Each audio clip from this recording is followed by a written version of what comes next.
c'est vous n'arrêtez pas.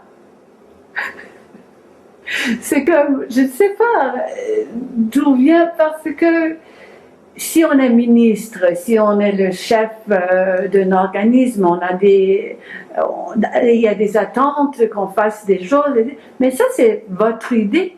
En regardant la société québécoise, que c'est un besoin, et vous y allez, et je ne sais pas. Je dois l'avouer, ce sont des initiatives personnelles que j'ai prises. C'est à cause de mon analyse des sondages d'opinion publique. J'en ai cité, il n'y a que 20% des Québécois qui ont des amis de foi juive contre 50% dans les autres provinces. Il n'y a que 36% des Québécois qui perçoivent favorablement la religion juive, la communauté juive, contre 58% dans les autres provinces. Alors, je me suis demandé, est-ce que cela veut dire qu'il y a plus d'antisémitisme au Québec que dans les autres provinces?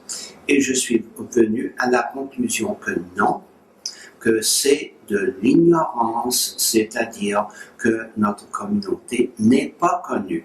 Alors, j'ai entrepris de la faire mieux connaître et de la faire plus correctement connaître. Et effectivement, j'ai eu, je le dis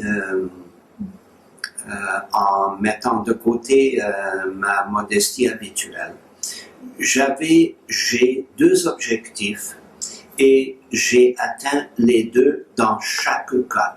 J'ai voulu que les gens me disent à la fin de ma présentation, à la fin de la période des questions où je réponds avec beaucoup de franchise à toutes les questions qui me sont posées, et j'espère que les gens vont à la fin me dire: j'ai appris bien des choses au sujet de votre communauté et j'ai corrigé de fausses impressions que j'avais depuis longtemps.